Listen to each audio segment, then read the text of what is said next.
After a tough flight to the UK that saw her lose around 40 kilo, Group 1 winning mare Alverta is back on track for a tilt at this Saturday's Group 1 Golden Jubilee.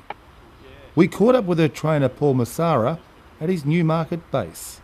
Well, Paul, it was a tough trip over here for your mare. Yeah, no, she did it quite tough on the way over. Lost a lot of weight, but we've managed to get about half of that back on since she's been here. So she's back on track. Have you had to nurse her while she's been here? She's a mare that you've kind of got to take her on trust a little bit. She's a horse we don't overwork, and so with that in mind, we haven't had to work it too hard over here to get the weight back on her. So what have you done with her as far as work-wise leading into this race? She's had 2 gallops leading into the race, and she'll have 1 more tomorrow morning, and that should top her off for Saturday.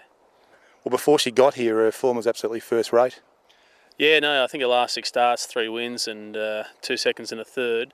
And of the 2 seconds and third, I think she could have probably almost won those 3 races. So she's a little bit unlucky not to almost go 4 or 5, at least 4 or 5 straight. But she won a listed Group 1 and a Group 2 in her last 3 outings, so pretty good effort. And the 6 furlongs here, you think that'll suit her? Yeah, I do. It's a very tough 6 furlongs. Just looking at the times, they run 1:14, 1:14 and a half, the winners the last couple of years. A little bit different to Australia. We're running probably 1/8s, 1/9s in Group 1 race, Group 1 6 furlong races. So I think that'll probably suit her. Her best distance might be just a fraction more than 1,200 metres. We talked about how good her form was. She did run takeover target to a nose not so long ago, and that form line coming to this race, if she runs to that level, she'd have to be right in it. Yeah, listen, on her best day, she can certainly run up to them. She's in the peak of her career. I don't think she's ever been in better form than the last couple of months. We brought her over here in the peak of it, basically the top of the pyramid. So it's just a matter of her now bringing that form over here and being able to transfer it to Saturday at Ascot. And I think you said to me earlier you would have liked another week to get her ready, but assuming everything goes okay on Saturday, it's on to the July Cup. Yeah, absolutely. Another week would have been ideal. I wanted to actually come over a couple of weeks earlier, but we were unable to organise any planes to come over kind of 3 weeks earlier than the schedule. But listen, she's done pretty well, and we're pretty happy with her going into it.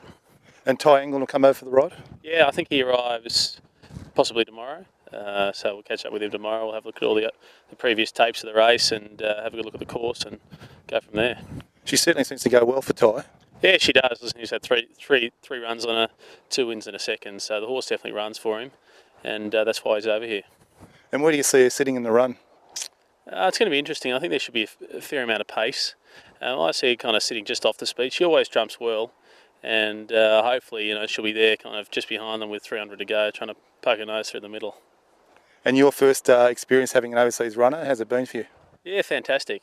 Great experience. Looking forward to coming back in the future with a few more. I might bring a bit of a bigger team next time, keep me busy, but it's been fantastic. It's a great environment over here for horses. The gallops are fantastic. The people have been terribly helpful, so it's been great.